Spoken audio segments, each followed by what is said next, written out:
Without further ado, welcome to the 2024 SVP Tucson Annual Partner Meeting. Thank you so much for joining us tonight.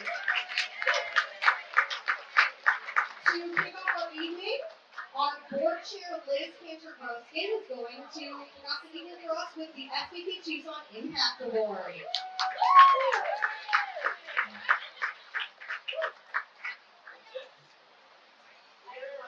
Thank you, Jordan. I appreciate it. Okay.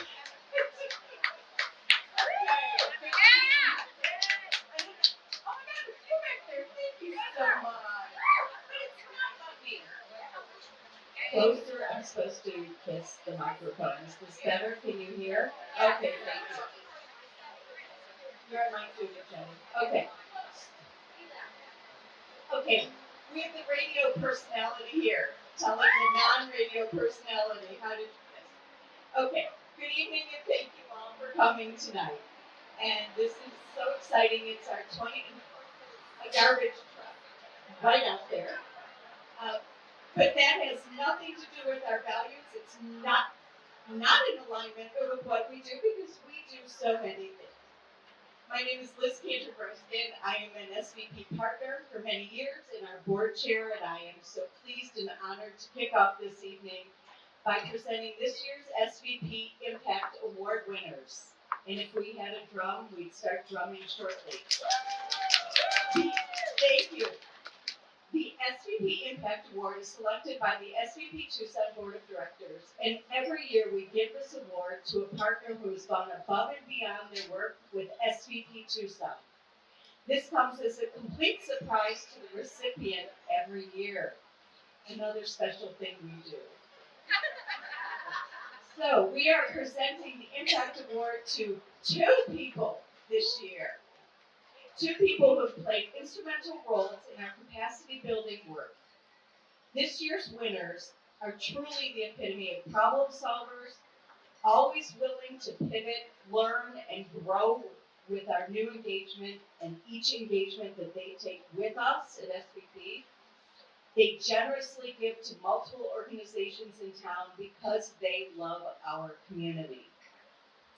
And I'm now going to tell you here is what the nonprofits that each of these individuals work with say about them.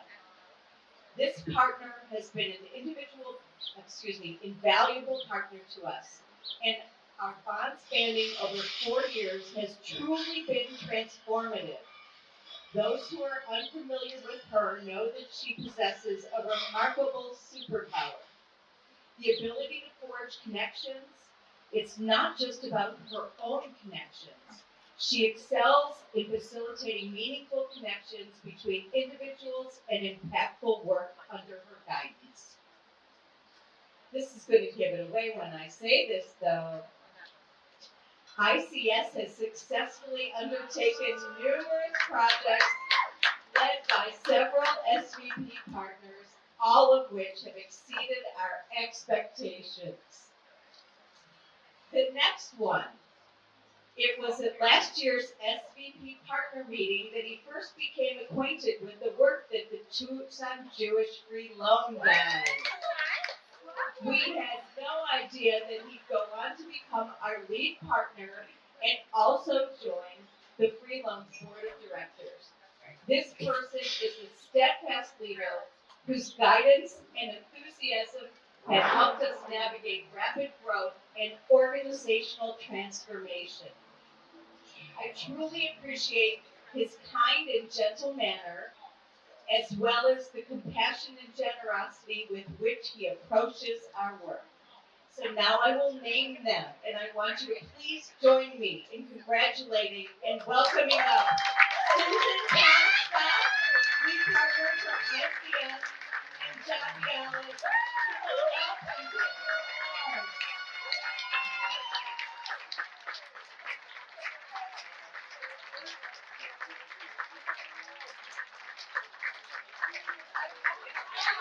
I'm bowing to Susan Comstock. Anybody who's been involved knows.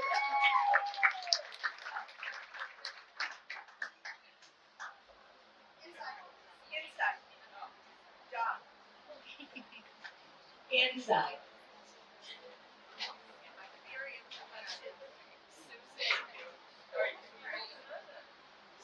I want to say one more time, thank you again for your dedicated service to SVP Tucson's nonprofit partners. And I want to thank you both.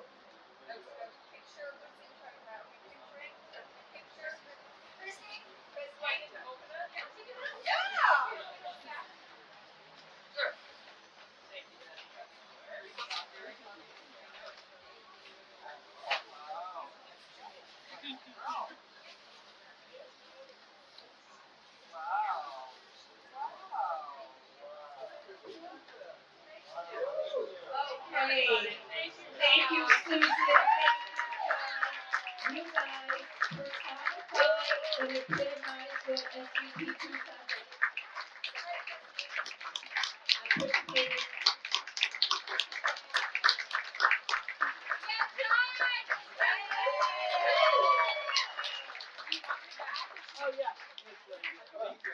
Okay, and now, on her last official annual partner meeting, it is with pleasure, honor, and let's be honest, some mixed emotions, but thrilled for her that I bring up Sierra Garcia, our CEO.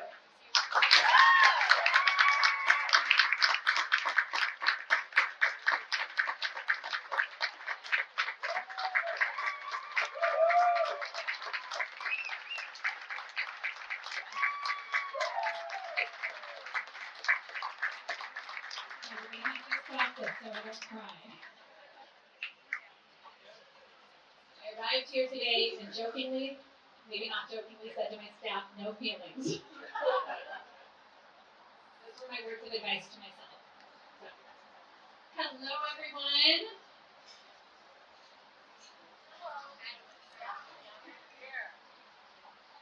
So I think you've all heard that I'm stepping down from the role of CEO of SBC Tucson. And I'm doing that with so much gratitude for what we've created together, for the relationships that I have with all of you, and for everything that these past years have meant to me. And it is with great honor and just humble privilege that I step into the role of CEO of SVP International. It's good to have a fan club. And so it really is an honor to take the legacy of what was here in Tucson and to expand it here in other communities throughout the U.S. and throughout the world. So I've been thinking a lot about what these past 8 years have been for me. And I'm going to try to do this without crying, and there are no promises. But when I think about the past 8 years, I have received so many gifts from you. And so I'm going to share 3 gifts that my 8 years at SVP Tucson have given me. And those are the gifts that each and every one of you have given me. Starting with the gift of wisdom. When I stepped into this role 8 years ago, I knew I was stepping into a space where people had more experience, more knowledge, more wisdom than I had. And it was intimidating. 3 months of interviews, a final presentation to our partners, meetings with Helene and the board, all proved that this was going to be a space that challenged me, but a space that I had opportunity to learn and grow.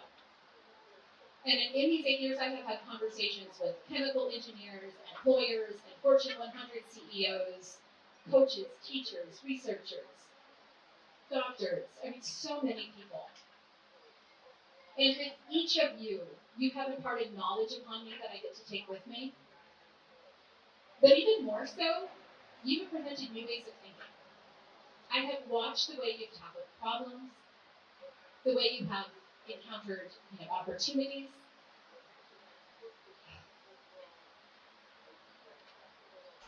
And you have gifted me wisdom. You've also gifted me with connection. SVP is a community. I have a community of 150 people that I am going to say I love.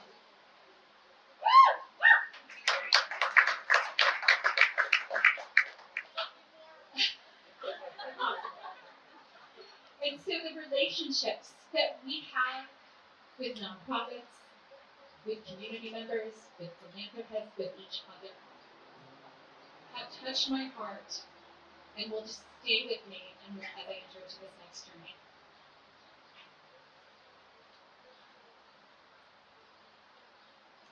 and you have gifted me with courage. Now, who here was at Fast Pitch last month? Okay. How amazing was it?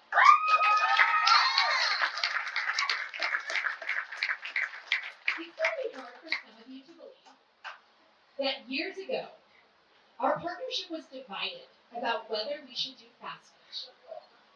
It was too big, it was too hard, it was too challenging. It would detract us from our goals. But we took the step and did it. And when you look at what we did last month, there is no doubt about it, we did the right thing.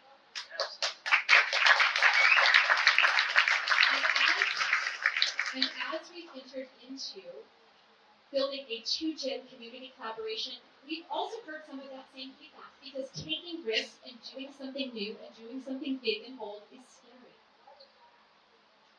And I've had partners say to me, who are we to think that SVP Tucson can do something this big? And to them I say, who are we to think we can? And so you have to take the courage to stand in what communities need, to stand in what Tucson needs. And I thank you for that. This is hard. So I'm going to tell you a silly story. You probably noticed a theme. There's oceans and there's fish. You're wondering why. This originated from a conversation that I had and staff overheard, and I had a couple of partners say to me, you talk about systems change, and we have no idea what you mean. And so I shared with them the story that I came up with about a fish. And it's a really bad analogy, but you're going to hear it. And so the story goes, if SVP Tucson existed to feed hungry little fish, then there's a couple of ways we could tackle this problem. First of all, we could just go feed the fish. It'd be a very simple solution to the problem. And our impact would be measured by how many fish we feed and how much fish food we give them, and everyone would understand it. But we have to feed fish for generation after generation. The other option is to look at the ocean that the fish swim in. And you say, why don't they have food? Is it because there's not enough? Or is the food inaccessible? Is it maybe too deep and they can't swim that deep? And we'd also ask questions about what else the fish need. Do they have comfortable little fishy homes? Do they have a school of fish that protects them? And that's what it means to look at the ecosystem. And that is what we're doing for children and families in poverty in Tucson. It's more complicated, but it's what creates the lasting change.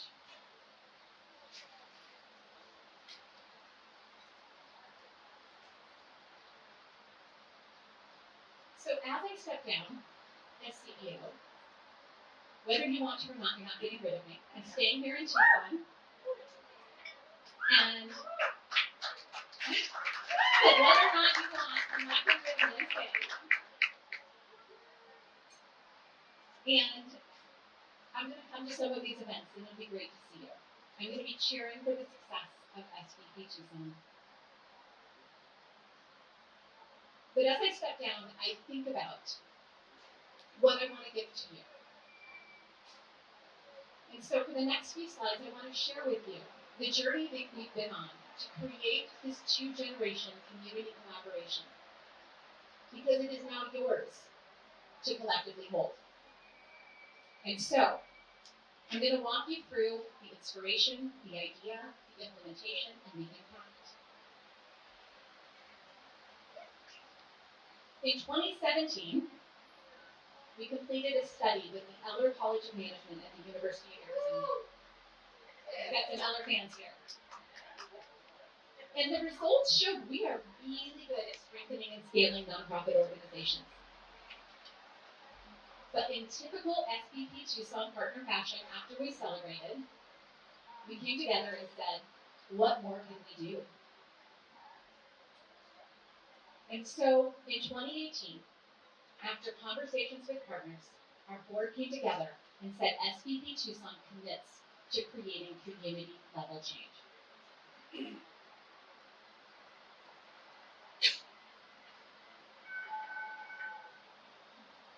And so I'm going to give you just a moment to read this quote.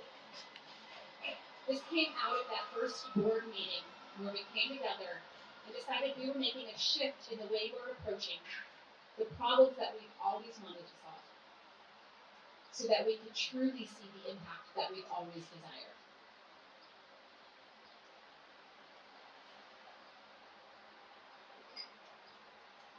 So moving on to the idea. Spanning 18 months, we had 2 series of community listening sessions to identify a need. One that SVP is specifically positioned to tackle. And what we heard, regardless of who we talked to, was the need to connect services for children to the services for parents in this community. Workforce development organizations were telling it to us, early childhood education organizations, families, government, philanthropy, nonprofits, teachers, you name it. They said this needs to happen in Tucson. And from there, the big question became how. And so we had a group of partners that came together and did some research and said what models are happening in other communities. And from there, we found the 2-gen model and the research and the data and the programming from Ascend at the Aspen Institute. And we realized that the solution played to the strengths of SVP. We needed to scale up nonprofits so that they can do more and do it better. And we needed to connect services between nonprofits so that whole families had access to everything they need.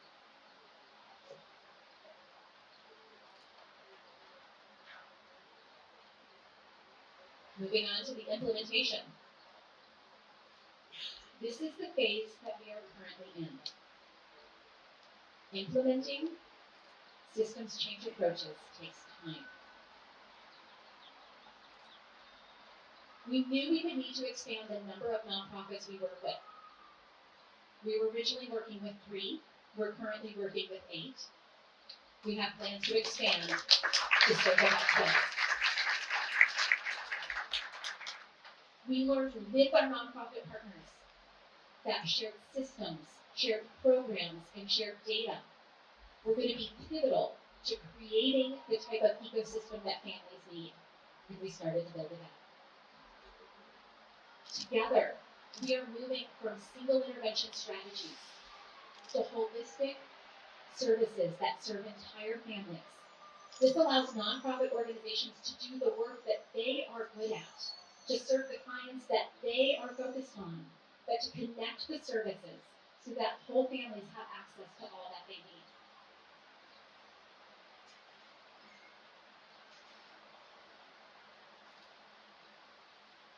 Now, with any systems change approach, it takes time to see the impact.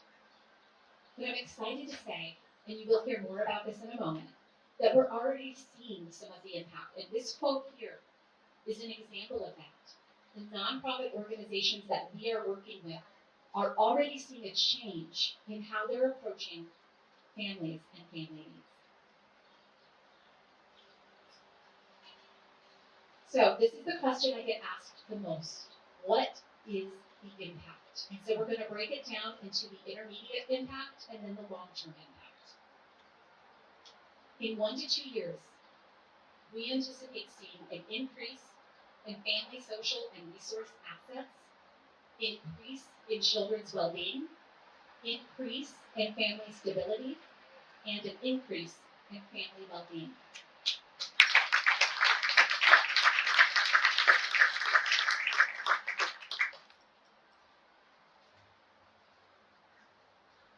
And then the long-term impact. Children's positive participation in school and extracurricular activities, increase in income for parents and caregivers, increase in family assets. This is the change that 2Gen is poised to do here in Tucson. Wow!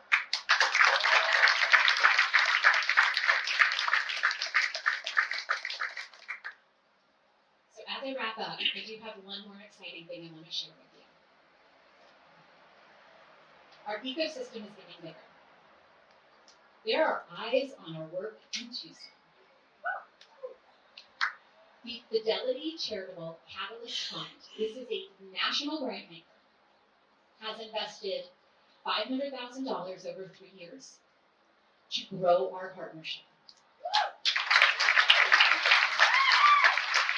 Now, think about what that means. That means that Fidelity Charitable doesn't live in this community, sees opportunity in this community, and knows that the SVP model is the way that we tackle problems. So they want to see more people become engaged as partners, more people giving to 2Gen and systems change, more people directly engaged in the work. And what does that mean for all of you? It means we need you, our partners, to stay with us, to continue to show up day in and day out to do this work with us. And it means we need you to bring your friends.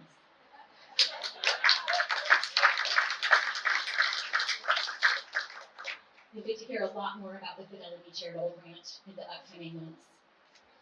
And I'm really excited about this opportunity to grow our partnership. We have modeled it out, and we need 200 partners in 2 years. Piece of cake? I got an oh wow and a piece of cake. Let's make it a piece of cake. Let's do this. If we all show up and do this work, it will happen. So I thank you all. I don't think I've cried too much. And with that, it really is an honor for me to pass on to Carrie Milligan and Craig LaCroix.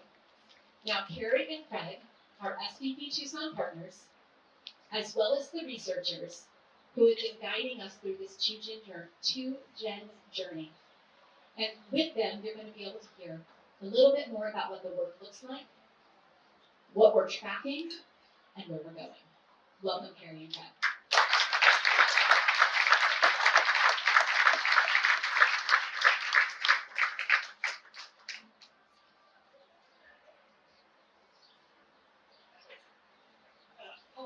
It's challenging to go after you, Sarah. So here I am, an evaluator, social worker, and gonna go from real emotional to digging in a little deeper into data and research. And I hope to make it as interesting as possible. And I wanted to recognize my partner in crime, marriage, and business, Craig LaCroix.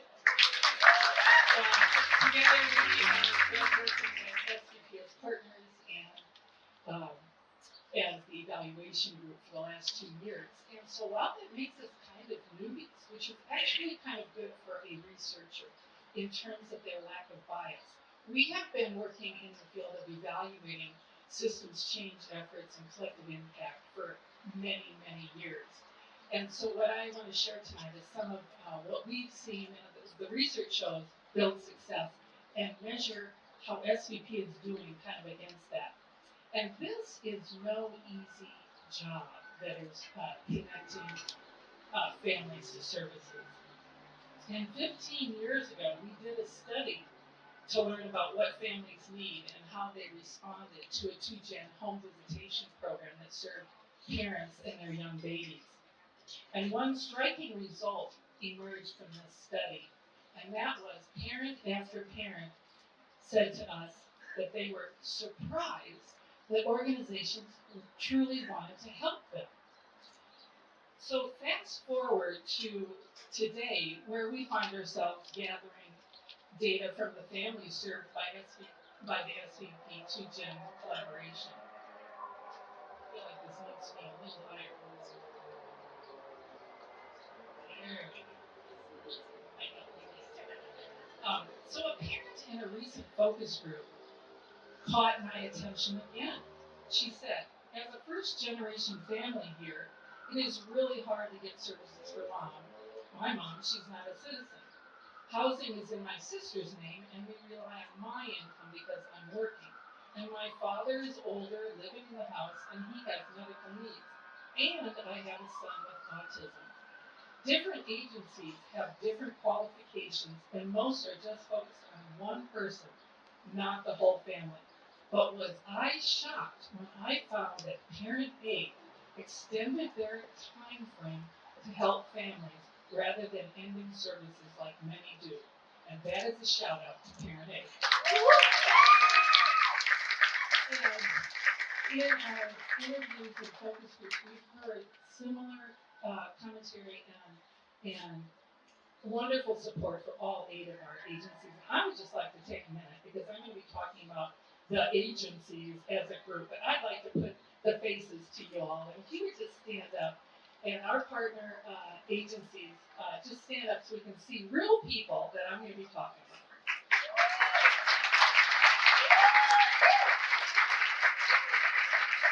Thank you. So assisting families in finding and using help has been one of the biggest challenges in the nonprofit we've done nonprofit work for a long, long time. 2-generation models have a couple of things in common. Number one, they are trying to address extremely difficult and complex social issues. Poverty, education, health disparities. Number two, the complexity of 2-gen models makes them very hard to conceptualize, implement, and evaluate effectively. So this is difficult work. But despite these challenges, there is a wealth of research over many years and experience and best practices to guide us. So as partners and evaluators, Craig and I are privileged to witness the successes, progress, and the response to challenges within the SVP Tucson collaboration. As a social work professor, Craig, and as a social work researcher, me, we have been supporting nonprofits, foundations, and government agencies for over 30 years, all with the goal of helping us to learn and improve our services. That's why we're here. So tonight we're going to take a brief look at the 2-gen collaboration through the lens of evaluation, drawing insights from research, 2 years of our evaluation findings, and our collective experiences. And I'm going to dive a little deeper into some detail, some similar concepts that Sierra shared. And so I'm hoping by the end of tonight you have a pretty clear view of what systems work is and collective impact. And we are the collective impact. So how do you ensure that we are implementing effective 2-generation programs? What outcomes should we be measuring? What will make a difference? And I don't say these questions lightly. I want to know, what are the questions in your head right now when you hear these lofty goals? What do you want to measure? What do you want to see? That's our tough job. So research studies, such as those that are supported by the Aspen Institute and the Stanford Center on Philanthropy and Civil Society, suggest that in the first 2 to 5 years of initiative, we should be asking these questions to know if we are on track for outcomes.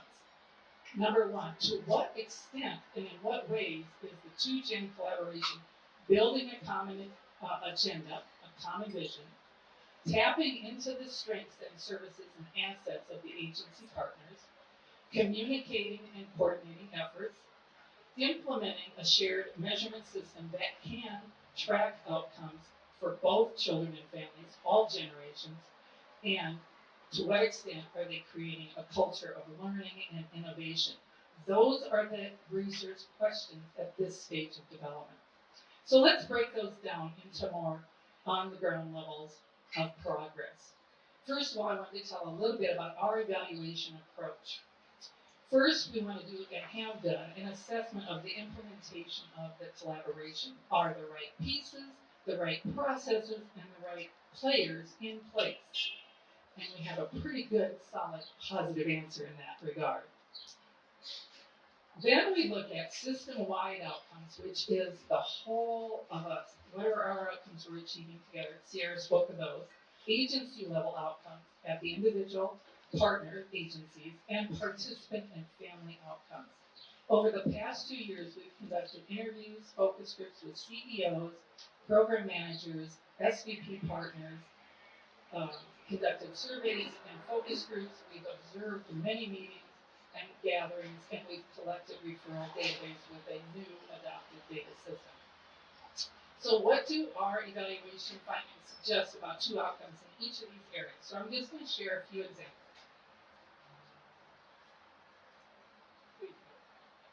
So let's talk about the system level. And by system, I mean, as I've said, the processes that are bringing everyone together, the whole of us. And those things can be You can gather data and you can evaluate. So, success, we know that successful 2Gen initiative exhibit several critical outcomes. So let's see how we're doing.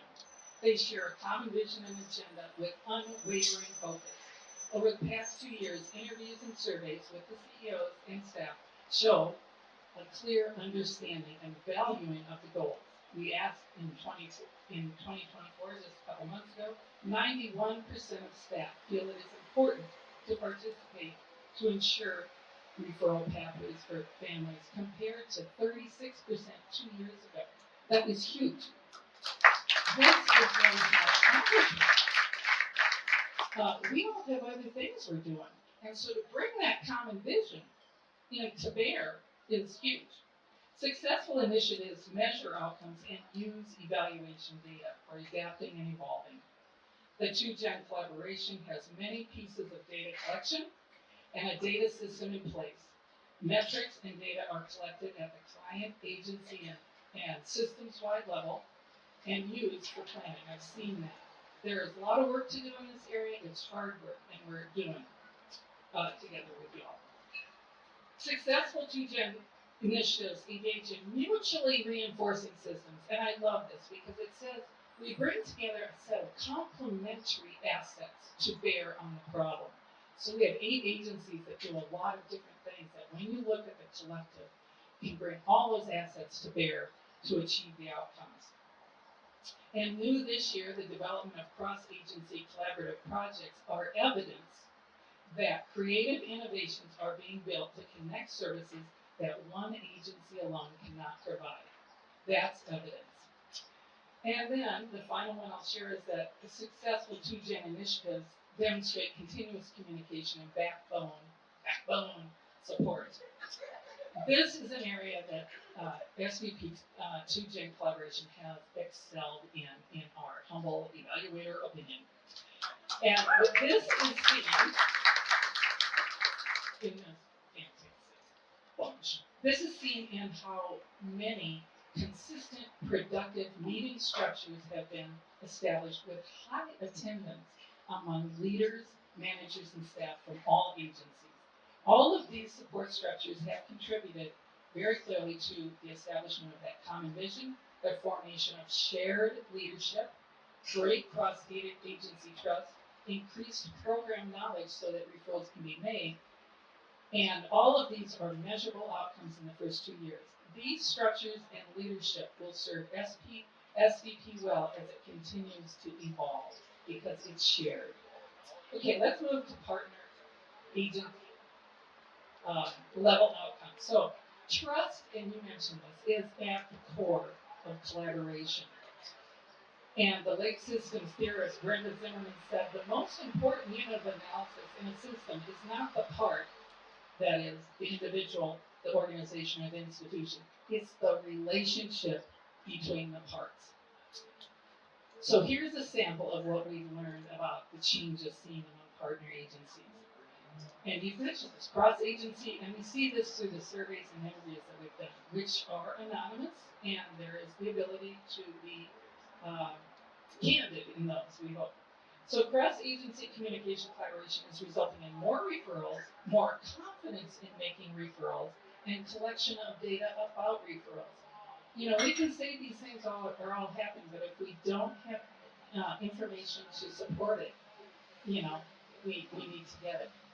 So this year, 89% of agency staff report more confidence as compared to 43% 2 years ago. That's the 90% also feel more knowledgeable about partners' agency programs, which facilitates informed connections. You have to know about each other, and you're going to talk about some really great examples of how that's happening. Another key goal is that families will experience fewer barriers when they are seeking services. They need to not have barriers coming up against them all the time. This takes time. It's a very difficult challenge to make effective referrals and get people to latch on. That's big. But our recent surveys show the majority of staff agree that since their agency joined the collaboration, the referral process is working better. And it's really important for our agencies to feel progress, to stay engaged and motivated moving forward. You have to feel like you're getting there. And they also report that families have used more supports and services from other partner agencies as a result of this collaboration. You know, at ICS, I can't do everything. I need to engage my partner agency to connect my family with other things. And finally, that noise is appropriate for those of you who know the fun we've had adopting a common shared data system. Maybe that, you know, that truck goes by. That's really hard. Adopting new systems is fraught anytime you do it. Technology is always a challenge. We have that new data system, data is being collected, and the kinks are being worked out. And we have new strategies for referrals and collaboration. 90% of staff report they're generating new strategies to make referrals. And partners who have been involved in action plans, all of 8 agencies with their philanthropic partner have developed action plans for infusing 2Gen principles into their organization. And that's where our work partners agencies come together. It's, you know, there's all kinds of capacity building, and this is now joined up. And then last but far from least, engaging family voice. There is much success in this because families are the fuel of economic and social change. We need them. We are partners with them. So the success, early success in this area is the establishment of the Family Voice Council at SVP. And we have numerous examples of agencies, including families in advisory roles, in program design, in advisory committees. Those are all building the system. And finally, getting there, participant outcomes. It's ambitious to be able to gather information at the participant level at this stage, but that is beginning. And research highlights the long-term outcomes that Sierra spoke about. Child well-being, family stability, economic mobility, access to services, and so on. At this stage, though, it is important in evaluation of the effort to look at the short and intermediate outcomes that lead to them, lead to those longitude. So what we've learned from families about their experience in 2Gen programs thus far, making that we have referrals being made. This is a nuanced, challenging process. The new data system is capturing it. Much work is being done among agencies to figure out how to best assess the needs of families and then get them connected with programs. And then finally, the participants report, when we have conversations and focus groups, the things that the needs and the impacts they've experienced in their participation. First of all, we know flexible and individual support is crucial. We interviewed dads in a dads group. How many dads groups do you know that are going on specifically for dads that come together and discuss things? I hope a lot. But dads that kind of individual. Yep, another. Social interaction and building social capital, a feeling of belonging among participants is valued. Parents who have an opportunity to learn together with their peers, have their children there also learning, are building their own community of connection. Financial services and basic need resources are needed and valued. We know that without a doubt, that this mom participated in family literacy classes, and she said, now I'm teaching my 12-year-old what I'm learning in my family literacy class so that she can have a better start with her financial management. And that's 2Gen work.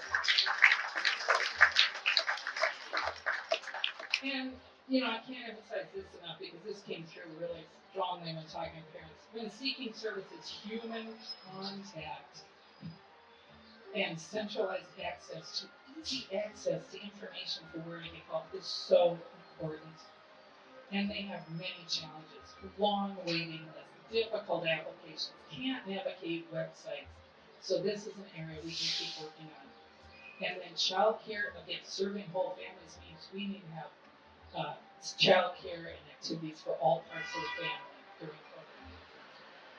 So, I'm going to wrap up and I want to say in conclusion that we, of course, as evaluators, think, and I hope you do too, that evaluation and measuring our outcomes is a compass for transparency, credibility, and accountability in learning.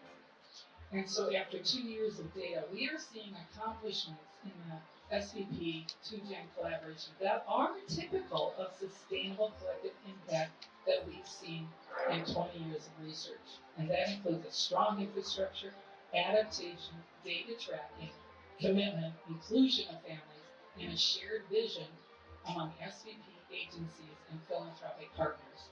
So there's a lot to be done and there's hard work ahead.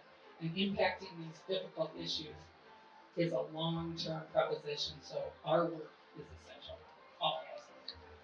So we need to stay on course, we need to set ambitious and measurable goals, we need to invest in the process, we need to learn from the challenges, and we need to sustain the effort through our vision. And then we might come one step closer to the long-term vision of improving lives of children.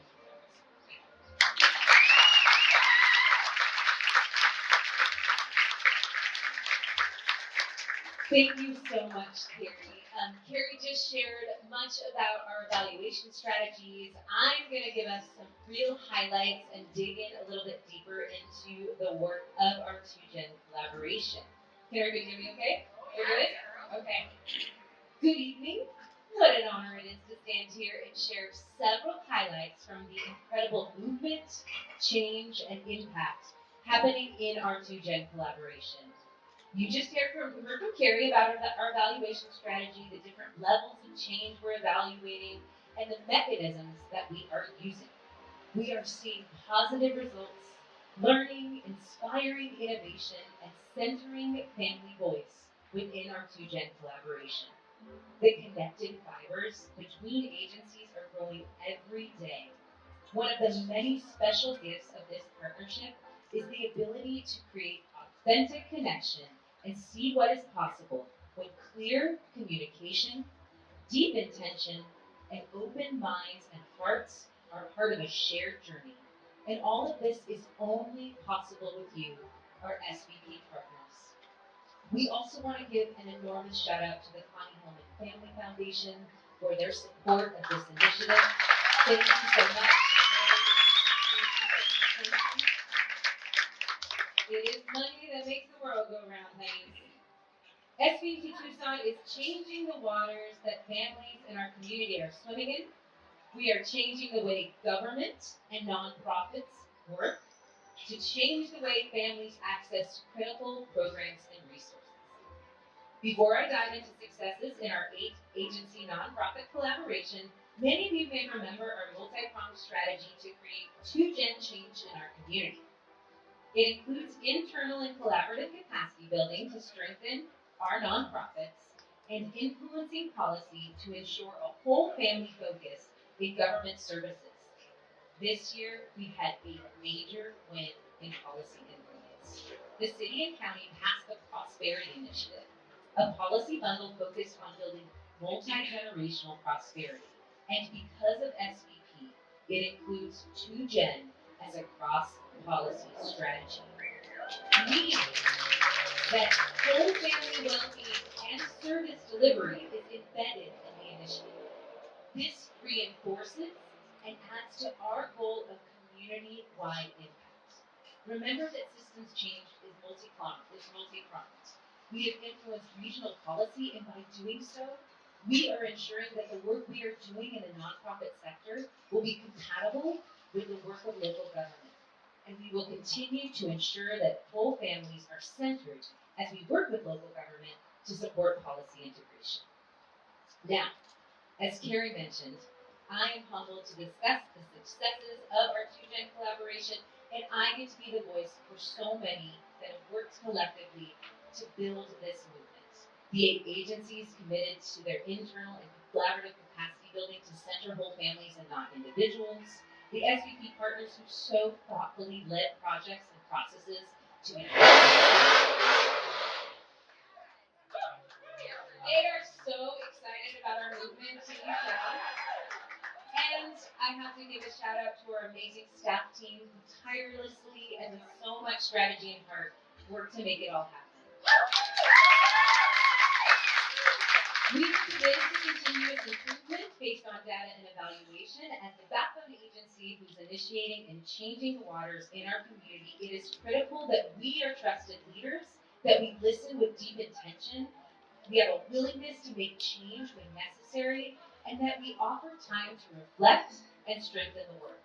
Our collaboration partners were recently asked to complete the Wilder Assessment, which is an accredited tool to evaluate collaboration, and I am so proud to share with you that the results show that as a collaborative, we are thriving.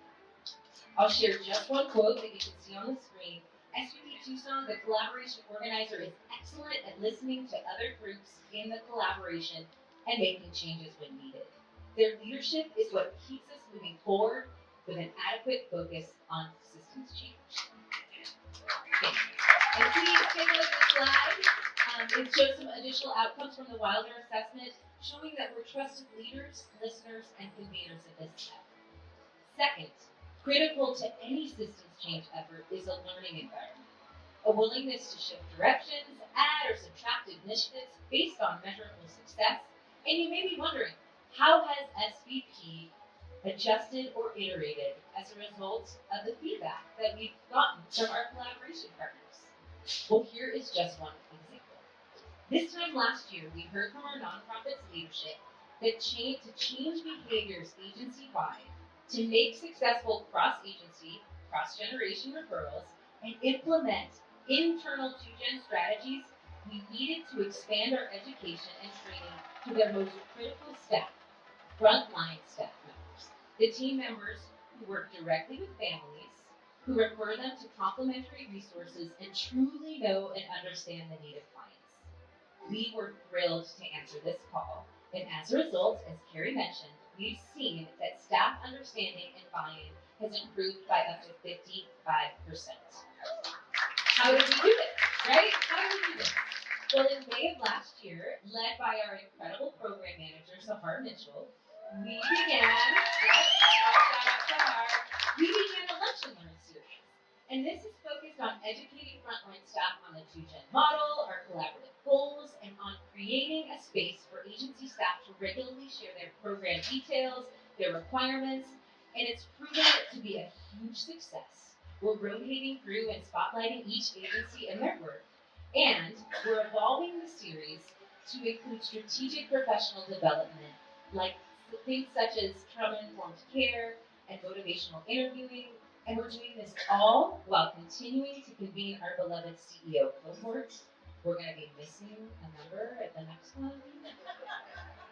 We'll make it work though. Our leadership cohort and an operations-focused cohort, and this year with the support of LaCroix Milligan, we're adding in, and we've established a local data experts at each agency who will focus on data collection and analysis, and of course, we hosted our annual two-gen retreat, which many of you attended, and all of these activities mutually reinforce our work together and are building powerful connectivity across our agencies at every level. Now, let's talk about capacity building, something that SVP Tucson is phenomenal at. We are now building both internal and collaborative two-gen capacity in each organization. We have an ecosystem of nonprofits with a shared vision, serving whole families. And we're doing this not by adding to missions or visions, but by leaning on agencies' strengths, one another's programs, and by collaborating and coordinating services to eliminate structural barriers for families. We are building capacity and offering coaching inside not 3, not 5, but 8 nonprofit agencies. Led by our newest team member, Marcy Staker. She is our partner and coordinator who if you haven't met yet, you will get to know and love. We have more partners engaged in strategic project work than ever before. We're doing more capacity building projects. We completed more in this previous year than ever before. And our coaching program has supported more nonprofit staff members with SVP partner coaches than ever before. And this year, we had an incredible partner group that developed a replicable, scalable process for agencies to assess their internal 2Gen practices, identify their internal strengths and gaps, and commit to measurable, time-bound goals for 2Gen internal actions. And we are thrilled about this process. Some agencies will focus on internal systems to better report clients. Some will develop internal family advisory councils. Others will focus on 2Gen training. And we will be supporting and tracking these commitments as they work with their sure to enhance both internal 2Gen capacity and support the goals of the collaboration. Now, I get to share some exciting new additions to our 2Gen systems change effort. Elements that shift the tide, if the ocean analogy, and will enhance the families engaging in programming. We recently launched our 2Gen Innovation Fund. This is a pool of funding, $25,000, to inspire collaborative projects and programs that center whole family well-being. We received applications that included anywhere from 2 to all 8 agencies. And in just a few moments, you'll hear more about our Innovation Fund and the excitement from both our partners who supported the process and our nonprofits who will launch new and innovative family-centered programming. These projects are the result of trusted relationships and clear understanding of one another's programs. It will be exciting to watch, track, and learn from each of projects, and I look forward to sharing those outcomes with you as the projects evolve. And now perhaps the most important and deeply intentional work that we are doing in our 2Gen collaboration, and that is to amplify and empower the voices of caregivers with lived experience. We have been collecting parent-family feedback through surveys and focus groups to help inform our work, and as Carrie shared, results from focus groups have taught us about barriers to access services, arduous intake processes, the desire for whole family programs, and the importance of social interaction and building social capital. I'm thrilled to share with you that in true SVP fashion, with several critical partners, we always love to do things in partnership. We even have an SVP partner support team. This project also led by Sahar. We have established a 9-member Family Voices Council. We can now co-create solutions that are led by those closest to the challenges and opportunities experienced by families. Members were recruited to represent an array of demographics, life circumstances, and geographic locations. This group will have their first meeting in the next 2 weeks. The most important piece of our work is ensuring that we are changing the way families receive support so they can prosper and thrive. And we are going to do this work in collaboration with their voices, recommendations, and insights leading the way. So thank you to each and every person here with us tonight. They say it takes a village to raise a child. We recognize that moving a family from poverty to opportunity takes the active work of an entire community. Our 2Gen systems change work is leading the way in Pima County. From the Prosperity Initiative to our 2Gen nonprofit collaboration, we are making waves, we are changing tides, and I look forward to continuing this work with you. Our trusted, growing partnership. Let's continue to work collectively to meet the needs of this moment. Thank you so much. And now it is my honor, my joy, to bring to the stage one of the members of our Innovation Fund Selection Committee, also part of our 2Gen Actions Task Force, Jordan Levy. All right, hello everybody. So first and foremost, I am a proud SVP Tucson partner. It's really beautiful to be here today. I also had the privilege of being on the Innovation Fund Committee and watching so much of the 2Gen come to fruition in the last year and a half since I've been a member.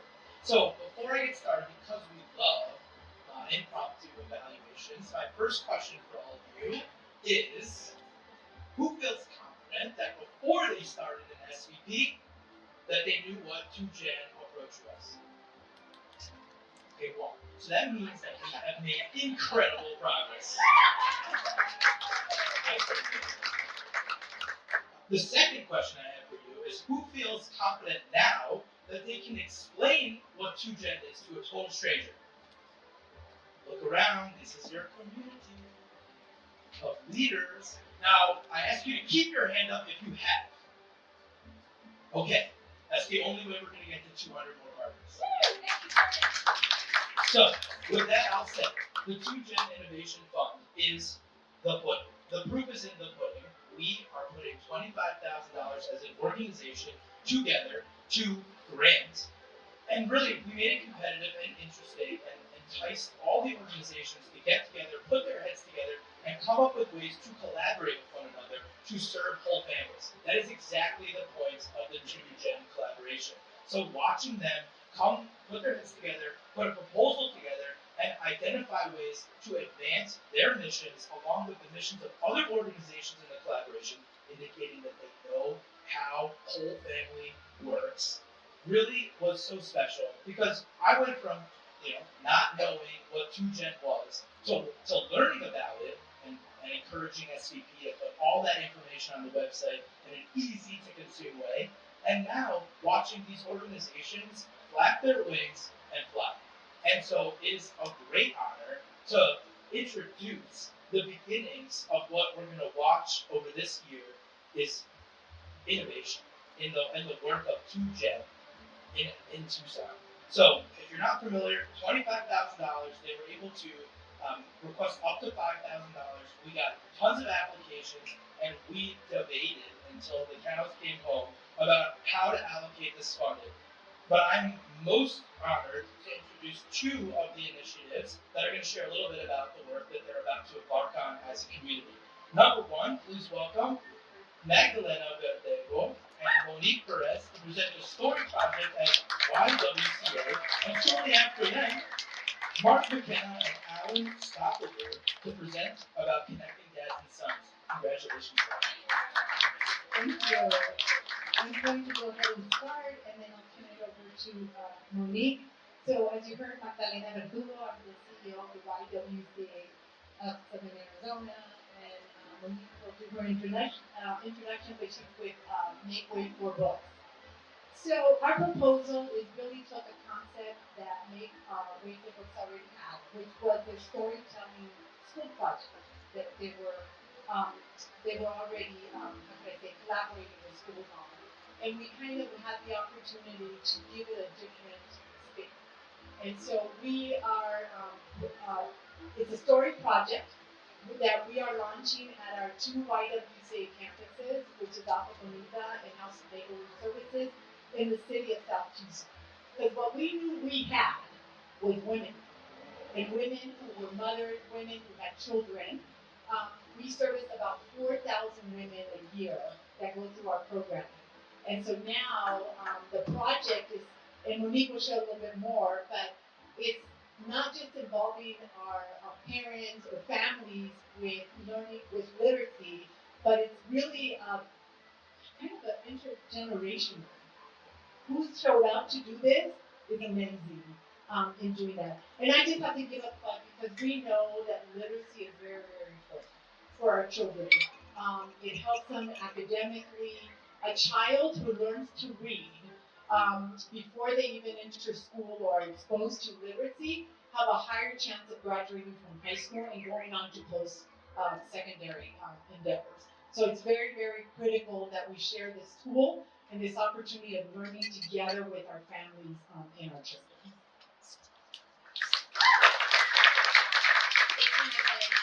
Hi everybody, my name is Monique Perez. I am the Program Director for Family Education and Literacy at Make Way for Books. And I have some exciting news that this work has already begun. And so we are actually, our story school session just wrapped up earlier, maybe about 15 minutes ago at the YWCA House of Neighborly Service. And so What Story School is an 11-session program where we meet families for about an hour, and we go over literacy skills. Family receives 20 books, and it's in English and Spanish bilingual. And so really, we're meeting families where they're at, families who already participated in YWCA programs, as well as families who heard about Make Way for Books and decided to enroll at the YWCA site. Maybe it's the closest to them, or they have friends that joined. We actually have one family who's enrolled.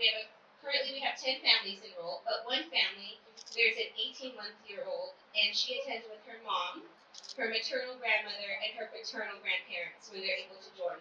So really, it is that multi-generational approach to learning and fostering that love of literacy. And going back to what Sierra and Carrie have shared about the idea, the implementation, and the impact. And so that impact is already, we see it. And so thank you, SVP Tucson. We're thrilled to be partnering together. Thank you. Congratulations. Like I said, you were both in the similar wedding right here. And without further ado, Mark and Alan with Connecting Dads and Sons. Congratulations. Thank you, everybody. Can I just say, can we all look around for a second? And isn't this why we all live in Tucson? Look at this beautiful mural we have over here, this beautiful weather, we're graced with this wonderful sunset. Oh, this is amazing. All right, this night's wonderful. Anyway, my name is Alan Stoltenberg. I'm the Executive Director at Parent Aid. And my name is Mark McKenna. I am a Program Manager with Voice in Tucson. So our proposal is called Connecting Dads and Sons, and I just want to be specific in what we mean when we say dads and sons. So I just want to define father and dad real quick. So at Parent Aid, we define father as the man with whom you share biology, right? And we define dad as the man who shows up and lets you know that he cares, okay? And I think we all agree our community would absolutely benefit from some more men showing up and communicating that they care, right? Okay. So we are proposing co-constructing with Voice to Men a pilot series that would be very intentional in engaging those dads and their teenage sons. This program would utilize the best practices learned by Voice to Men with their talking circles, and then bring that into our father and support group audience, and be very intentional about bringing those circles together with fathers and our dads and sons together.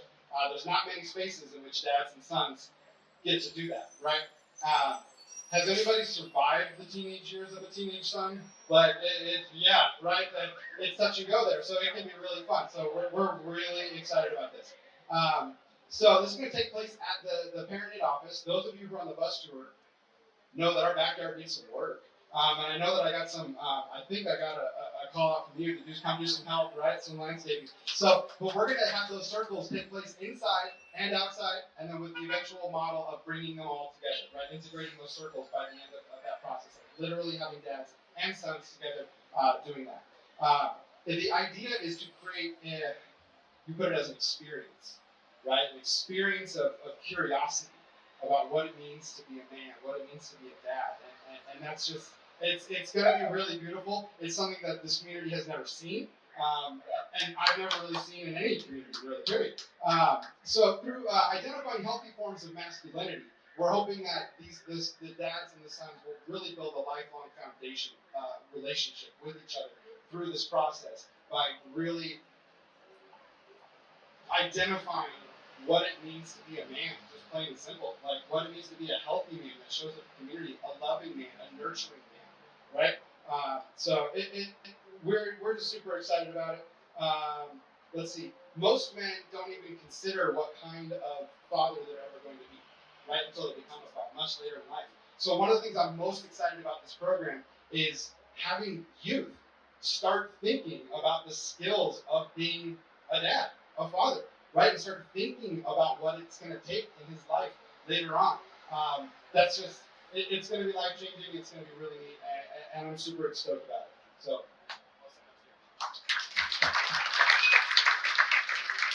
Hello, everybody. I don't have a ton to add to that, so that was really well said, Alan. Thank you. One thing I just would like to express is that this work is very near and dear to my heart. I am a son, I have a father, and there's a lot of folks in these spaces who understand the complexities that arrive in those relationships and how helpful and nurturing it would be if fathers and sons had conversations that were vulnerable, open, honest, and caring. So what I really hope that this project aims to accomplish is just to create that type of presence and that type of bravery of multiple generations of men coming together to really address all the things that prevent us from being present, loving, and showing up in all the good ways that we know we can. So I know that the community really, really needs this. I know that it's going to make a safer community, and I'm just truly overjoyed to be a part of the process. So thank you, everybody.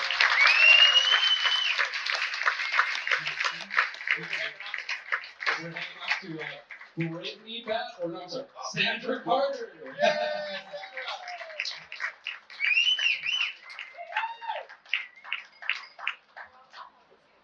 Yeah. So, I've been very honored to serve as the Fast Pitch Coordinating Committee this year and years past, and I just wanted to share that my introduction to Fast Pitch was just such a cathartic moment for me because I realized that I didn't know who my community was, and even more heartbreaking, I didn't know what that word meant, community. And contrary to my experience at the time, community was not the people around you living individual lives, but rather the unlimited potential and possibility that we can achieve when we listen, when we collaborate, when we support, and we inspire one another.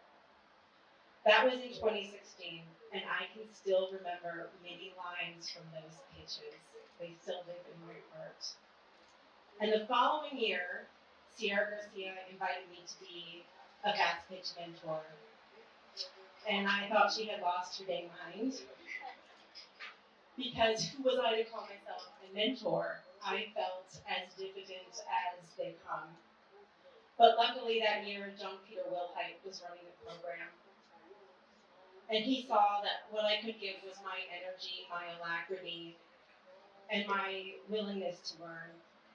And John Peter taught me a whole new term, which is the Fast Pitch Mentor. And it's so much more than those three words typically represent. He and Beth Miller invited me to be the mentor chair for the next 2 years. And then when our amazing Fast Pitch program director, Brittany Battle, joined SVP in 2019, I served as a coordinating committee chair or co-chair in the years since. And being Brittany's Girl Friday, or as she calls me, the pitch protector for the past few years, has been nothing short of a dream come true for me. I'm sad to sit back as chair, but what a year to go out on. This is our best Fast Pitch event yet. From the initial stages of mentorship and coaching to the electrifying moments that happen on stage at the Fox Theater, each participant exemplified the spirit and the courage to make a difference in Tucson and represent their organizations on a global stage. Through these years, I've witnessed remarkable transformations in myself, yes, and in every participant, but more so in the growth of the program. Being the co-architect of Phase 2 of Fast Pitch, transitioning from a space of competition to one of camaraderie, finding community resources for extra practice sessions, and learning opportunities. Shout out to Live Theater Workshop. Building the mentorship training and principles, taking note from Howie Adams, John Peter Wilhite, SVP staff, the board members, my fellow SVP partners, including the one who sponsored my partnership initially, Sarah Simpson, so many participants, and my fellow Fast Pitch Coordinating Committee members. I'm so grateful to each and every one of you. And again, this is the beauty of the Fast Pitch program. It is transformational at every level to every single individual who has given their time and erudition to the participants and the organizations that they represent. I've witnessed stories of passion and resilience, an unwavering commitment to driving positivity and change in our community. To Brittany, I thank you for allowing me to be part of this journey. I can't wait to see year 10. You're going to blow us all away. And I want everyone to know that every part, every element of Fast Pitch is filtered through Brittany's own heart. And I thank you for that, Brittany. And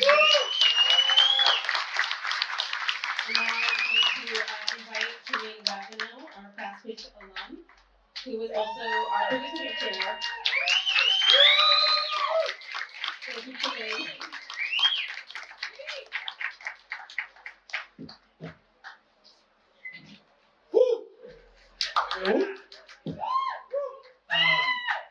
So I'm happy to be here. I'm gonna tell you a little bit about my story, and I'm gonna let you go. But I just want to say, this program, on my way over here today, I said I got a new family. I got a new family in SBP. I was happy to be a participant last year, representing my organization, Educational Enrichment Foundation, which is a great organization, great support here in the community, representing TUSD in our schools. And as a participant, I watched the magic happen the day I met Miss Valley. When I joined, it was one of those, I just joined my job. I didn't know what SVP was. I didn't know what Fast Pitch was. But my boss says, you're doing it. I said, okay, cool, sounds cool, cool. So I called Brittany and I was like, Brittany, listen, what is this? Let's go over this application. And that's Eller for you. You gotta be prepared. So it's like, let's go over this line by line. And I just knew that this was going to be magical, and it was. It fulfilled. As an Eller student, we went through a lot of case competitions, and I tell people, Fast Pitch is one of the best programs I've ever experienced in my life. And I mean that wholeheartedly. And so after I experienced it, won a lot of money, People's Choice Award, all these fantastic things. And I will say this, and you guys want to talk about impact? On stage last year, in my ask, I asked for $10,000 to put a STEM lab in Utterback Middle School. Well, we didn't put a STEM lab, but helped us someone in this room. We put an esports lab in that school, and now they're on a waiting list for attendance. So, you want to talk about impact in this program? That's tangible impact. So, coming forward, I was like, well, receiving is one thing, but how do I get that? So, coming into this year, I called Brittany and I said, Brittany, I want to go.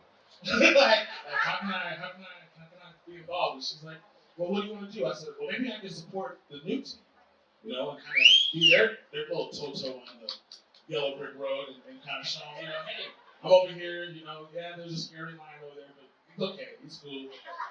So taking them down the journey, and I'll be honest, I was closer with this year's team than I probably was with mine, just because I got to know all of them and their passionate and goals. And that's the beauty of Fast Pitch is you represent your organization, but you get to learn about another 7 that are all doing just as equally great things, and now you want to be a part of that too. So I thank them for that opportunity. We're going to go over some results. So $121,000 in awards presented on the stage that night. That's got to be a record, I'm sure. 71,000 raised in 90 minutes. 90 minutes we were able to put down $70,000. And thank you to the Connie Hillman Foundation. We had a $40,000 match. $256,810.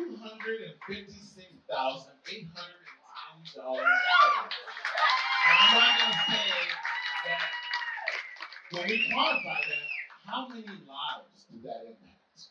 I can tell you for me last year, just a little snippet that impacted 10 to 15,000 students.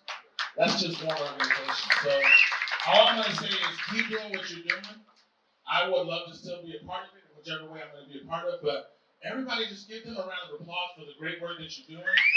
It is a pleasure to bring up the one, the only, the Brittany Valley, the queen of Fast Pitch and SVP, and my sister.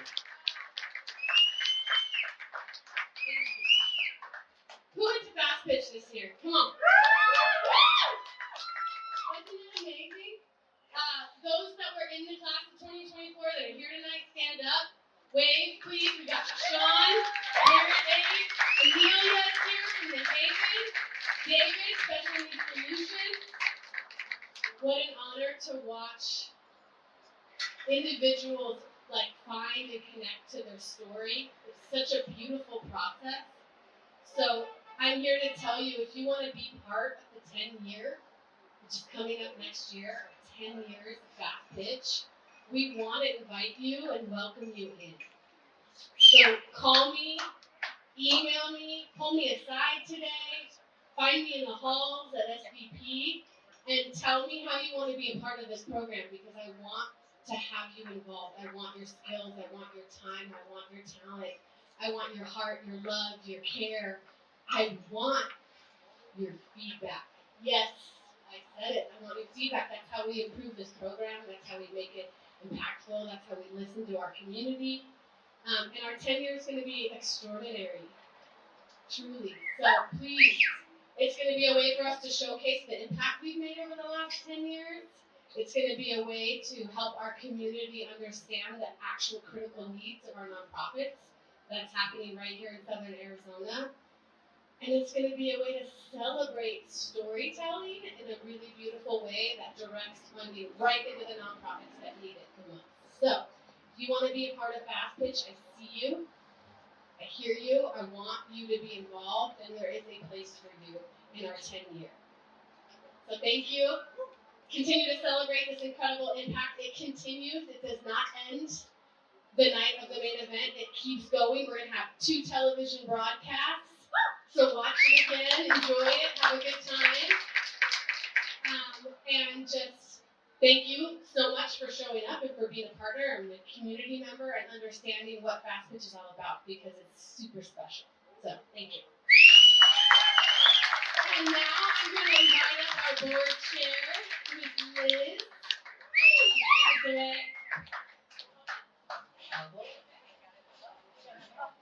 Gotta have a hug. Okay, so I want to turn now to some business we need to conduct, because after all, it's our annual partner meeting. So I want to thank the board members who have finished their service, and I want to thank them for their dedicated time on the SVP Tucson board. And with the lighting, I can't see who's here and not here, but I'm going to say your names, and if you're here, please stand.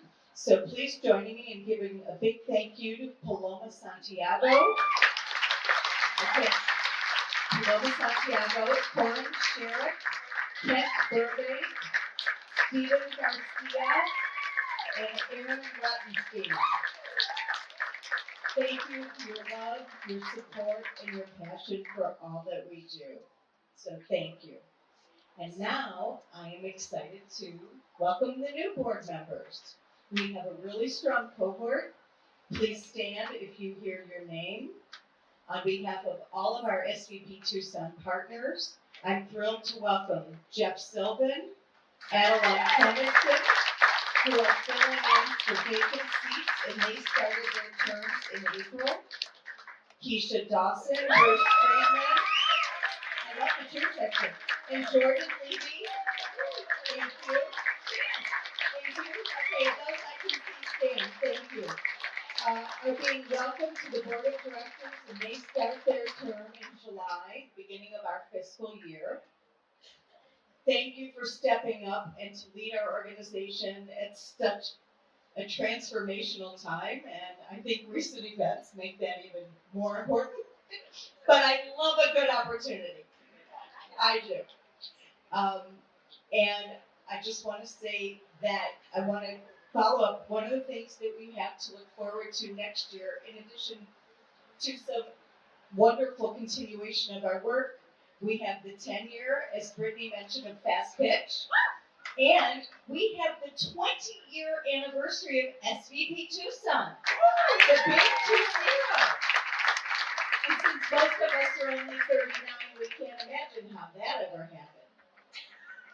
So I want to just take a couple of minutes to briefly talk about why SVP Tucson for me, why I agreed to chair this board that Sierra Garcia and the prior board asked me to. When I went to college, and I'm going to date myself, I studied something that was then referred to as social welfare and research, if that means anything. And Carrie, you guys, I am a policy wonk. It's so important. I have known forever that you need those short-term fixes. There's no question as a society and a community. But in order to elevate everyone, you have to have systemic change. And what I have found in SVP Tucson is a community of my peers, my people, at the partner level, at the board level, and beyond at the staff level. I'd like to give one more huge round of applause for our staff because we couldn't do what we do without our staff. So thank you. When I look forward to the next year, I was being slightly facetious. Those who know me know that. But it is opportunity. I think everything that we do here at SVP Tucson is opportunity. And we have the right people around the proverbial table. We have the right people in our staffing. We are in this to do the work and to help all of Southern Arizona. I think that one of our biggest opportunities and challenges to whoever woo-woo-wooed before is very serious. We got that Fidelity grant. The more partners that we have, the more good we can do at every level. The more that we can truly help this collaboration grow and strengthen and help elevate our fellow Tucsonians.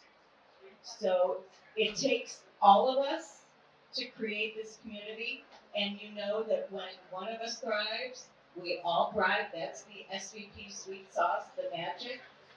I want to thank everyone who's gathered here today to celebrate and to make Southern Arizona a better place.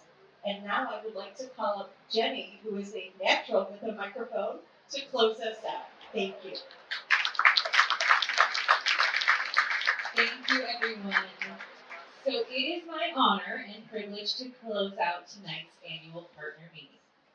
We've heard from so many about the undeniable impact of SVP in our community. We've celebrated the evolution of our two-gen collaboration and our most powerful fast pitch event yet. We know that we are a strong, passionate movement that believes in what should be, that works tirelessly day in and day out to ensure that Tucson is a community where every family can thrive, where high impact nonprofits can strengthen and scale and collaborate to build a better tomorrow for every family in Pima County. We are poised for incredible growth, being a model for SVPs around the globe, and for true systems change with family voice leading the way. And for any prospective partners here, tonight we invite you to join us. Now, none of this would be possible without incredible leadership, without someone with vision, heart, strength, courage, intention, incredible people skills, the ability to nurture and set boundaries, to speak truth to power, to let go when necessary, and to hold a team together during inevitable challenges of growth and change. You all know who I'm talking about. Sierra, would you please join me?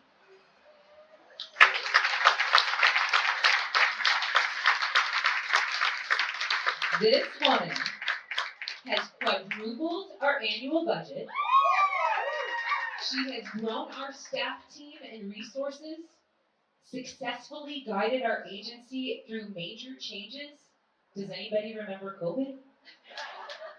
And she's always done so with an eye on community impact and true change for families.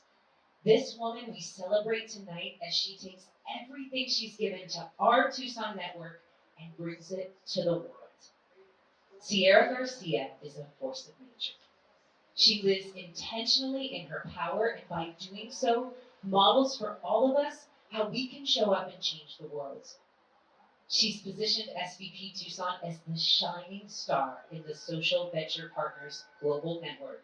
And in doing so, will take her star power to that network to ensure that every SVP affiliate, every community filled with partners, philanthropic, nonprofit, business, government, all sectors who care deeply about their unique communities are given the opportunity to create a movement and a community as strong as ours.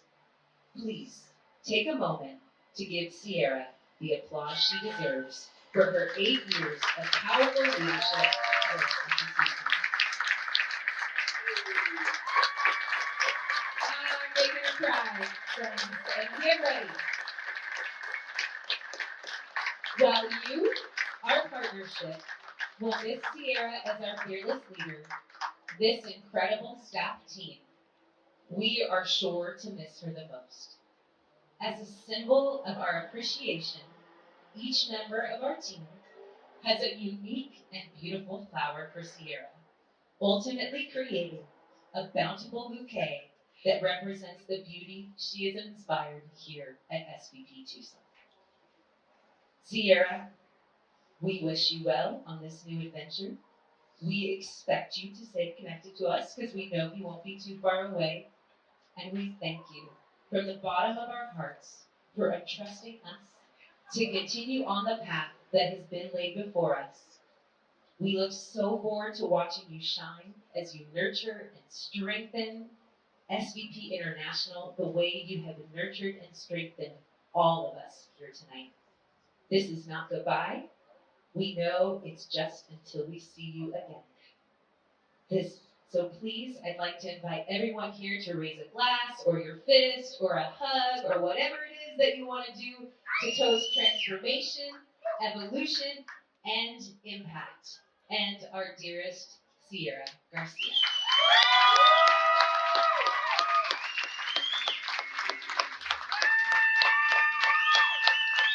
We will be hosting a goodbye happy hour, so keep an eye on your email if you'd like to come out and celebrate all that Sierra has brought to you and individually and to the network as a whole. And now, let's see, are we there, Hattie? As any good emotional ceremony ends, we'd like you to stick around and maybe boogie a little bit. We're going to turn this into a dance floor. Thank you all so much for joining us tonight for our annual partner meeting, and we look forward to working with you day in and day out in the future. And a big, big last round of applause for our dearest Sierra Garcia. Thank you all so much. Today's